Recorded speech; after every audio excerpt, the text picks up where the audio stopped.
पूछताछ हो सकती है। सूत्रों के हवाले से बड़ी खबर, लॉरेंस से पूछताछ कर सकती है मुंबई पुलिस। साबरमती जेल में इस समय बंद है लॉरेंस। ये तस्वीरें देखिए उसकी। और आरोपियों से इस समय जो पूछताछ हो रही है, हर एक पहलुओं पर जांच की जा रही है। मेडिकल चेकअप भी होगा, लेकिन हत्याकांड के पीछे कौन कौन। तीसरा आरोपी अभी फरार है, उसकी पूछताछ इस समय की जा रही है। UP police, Delhi police, Haryana police, Maharashtra police, इन 4 राज्यों की पुलिस इस समय पूरी तरह से एक्टिव कि आखिर इन आरोपियों ने क्यों बाबा सिद्दीकी को मौत के घाट उतारा। पूर्व मंत्री रह चुके हैं। अगर हम बात करें महाराष्ट्र की, तो वहां पर इस समय सियासत चरम पर है। इस पूरे मामले को इस समय पॉलिटिकल रूप भी दे दिया गया है।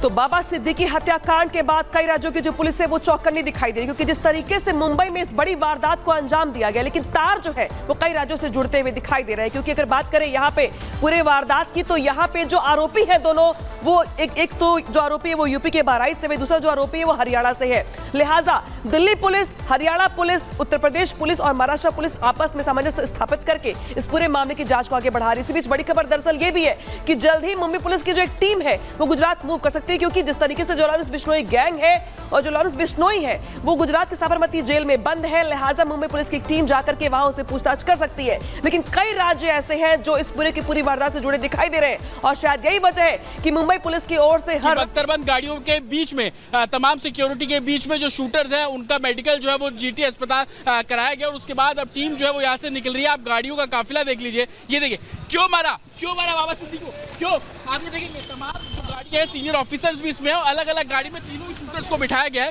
पूरी जेड ब्लैक की जो गाड़ियां हैं वो की गई हैं। और आप इससे अंदाजा लगाइए कि सिक्योरिटी थ्रेट किस तरीके से है कि तमाम जो गाड़ियां आप देखेंगे कि पुलिस, महाराष्ट्र पुलिस की जितनी भी बख्तरबंद गाड़ियां हैं वो इस काफिले में साथ में चल रही हैं। तकरीबन 1 घंटे का समय लगा है जो पूरा मेडिकल टेस्ट जो है वो कंडक्ट कराया गया। और उसके बाद अब तमाम सुरक्षा के बीच में अब जो दोनों ही शूटर्स को कोर्ट पे पेश किया जाएगा। दरअसल जो सोर्सेज हमें बता रहे हैं कि महाराष्ट्र मुंबई क्राइम ब्रांच इस पूरे मामले में कस्टडी मांगेगी कोर्ट से, ताकि जो तीसरा शूटर है उसको लेकर जो है वो गिरफ्तारी की जा सके। साथ ही जिस तरीके से लॉरेंस बिश्नोई गैंग का भी इसमें नाम सामने आया है, सोशल मीडिया पोस्ट के जरिए लॉरेंस बिश्नोई गैंग ने जिम्मेदारी ली कि बाबा सिद्दीकी की हत्या उन्होंने करवाई है। उस पहलू पर भी जो इन्वेस्टिगेशन करना बहुत जरूरी है। और यही कारण है कि सभी दलीलें जो क्राइम ब्रांच है वो कोर्ट के अंदर रखेगी और उसी के आधार पर मैक्सिमम डेज की जो रिमांड है वो मांगने की कोशिश की जाएगी। साथ ही इस कोर्ट की प्रोसीडिंग्स में इस बात पर भी नजर रहेगी कि अभी तक की इन्वेस्टिगेशन में क्या कुछ चीजें निकलकर सामने आई, क्योंकि अलग अलग थ्योरी सुबह से सामने आ रही है। चाहे वो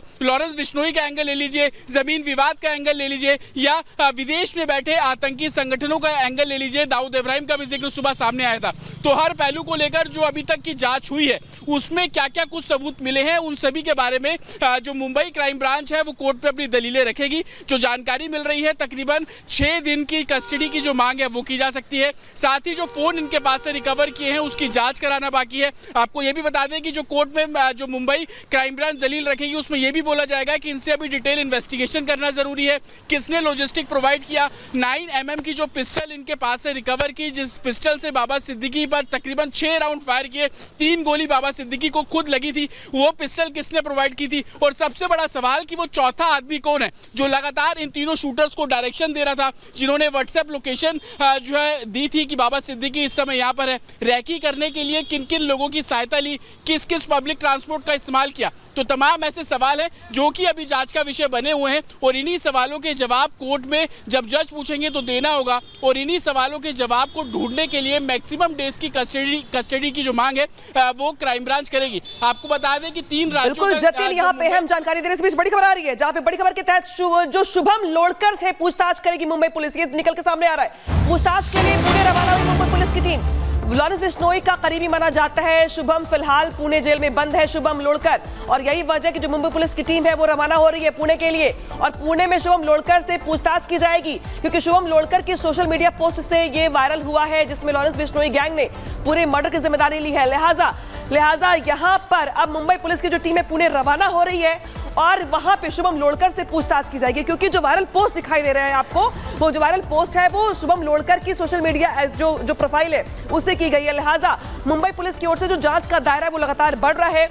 एक तरफ जो आरोपी हैं उनको कोर्ट में पेश किया जा रहा है, तो दूसरी ओर इस पूरे मामले को लेकर के जिस तरीके से यहाँ पर पूछताछ चल रही है और जो जांच का एंगल है वो यहाँ पर दिखाई दे रहा है। और अब जो तस्वीर निकल के सामने आ रही वो दरअसल बताने के लिए काफी है कि यहाँ पर देखिए किस तरीके से जो बाबा सिद्दीकी के हत्याकांड के यहाँ पे जो सूत्रों का दावा है वो क्या है। जो दावा है वो ये है कि जिस तरीके से इस पूरे के पूरे हत्याकांड को अंजाम दिया गया उसमें ये 3 देख रहे शूटर्स को आप, ये 3 शूटर्स इन्वॉल्व थे।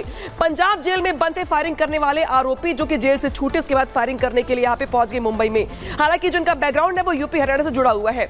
जेल में आरोपियों से बिश्नोई गैंग का सदस्य मिला था और वहीं पर इस हत्याकांड को लेकर के सारी बातचीत हुई थी, प्लानिंग और रणनीति यहाँ पे बनाई गई थी। इसके बाद बिश्नोई गैंग के संपर्क में आए शूटर्स, क्योंकि वहां पे जब बातचीत हो गई तो शूटर्स संपर्क में आ गए। सिद्दीकी मर्डर के लिए आरोपियों को पैसे मिले थे, यानी कि देखिए इसके लिए बाकायदे पैसे का इस्तेमाल किया गया, सुपारी ली गई, पैसे दिए गए। कुछ दिन पहले आरोपियों को हथियार सप्लाई किया गया था। जो सवाल खड़ा हो रहा है कि 9mm पिस्टल कहां से मिली, तो वो हथियार उनको उपलब्ध करवाया गया था। कुरियर के जरिए आरोपियों को हथियार भेजे गए थे, कुरियर करके जो हथियार थे वो पहुंचाए गए थे आरोपियों के पास। और इसी के साथ साथ यहाँ पे बड़ा सवाल दरअसल खड़ा होता है कि कितने तार जुड़ रहे हैं कई राज्यों से, क्योंकि जिस तरीके से इस पूरी वारदात को अंजाम दिया गया इसमें जो आरोपी है उनके कनेक्शंस है हरियाणा से और यूपी से, और ये पंजाब जेल में बंद थे। इसके बाद पूरी की पूरी घटना को लेकर रणनीति यहाँ पर रची गई और इसी के साथ साथ बड़ी घटना को अंजाम दिया गया। लेकिन अब पूरे मामले को लेकर के हर रोज बड़े खुलासे हो रहे हैं। रिपोर्ट दिखाते हैं आप।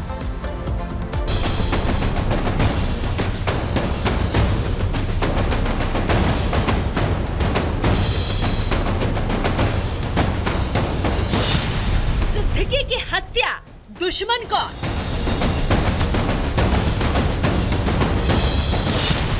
बाबा का मर्डर किसका ऑर्डर?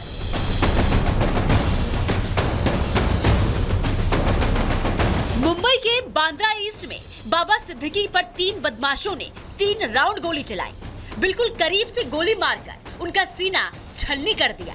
अब जांच कर रही पुलिस और एजेंसियों के सामने सबसे बड़ा सवाल यही है कि बाबा सिद्दीकी का दुश्मन कौन है और मर्डर का ऑर्डर किसने दिया था।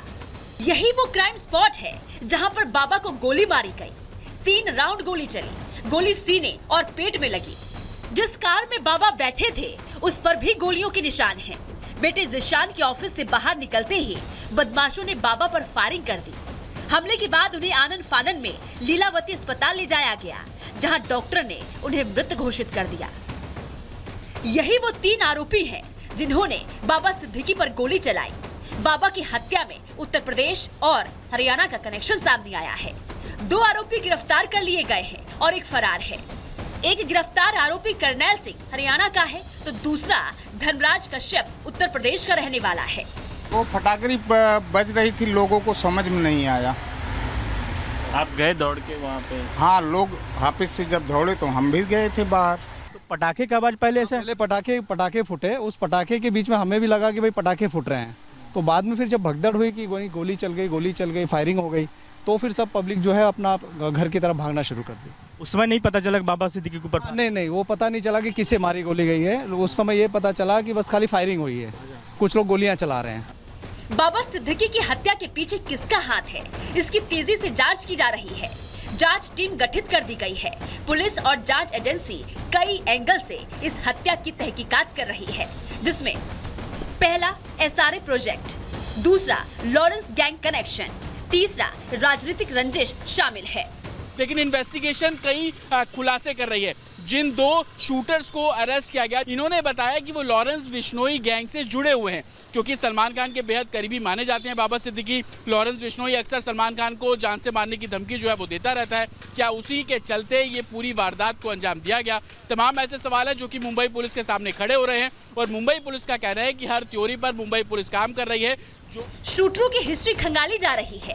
कोशिश जल्द से जल्द ये पता लगाने की है कि मर्डर का ऑर्डर किसने दिया। वहीं बाबा सिद्दीकी की हत्या के बाद सियासत गर्मा गई है। विपक्ष की तरफ से सियासी सवालों की बौछार शुरू हो गई है।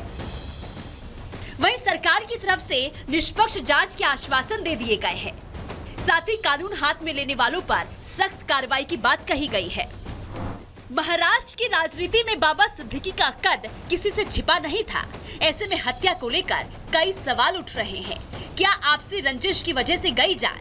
कहीं चुनाव को प्रभावित करने के लिए मर्डर तो नहीं किया गया? क्या SRA प्रोजेक्ट या फिर लॉरेंस बिश्नोई गैंग हत्या के पीछे है? Bureau report, Republic Bharat.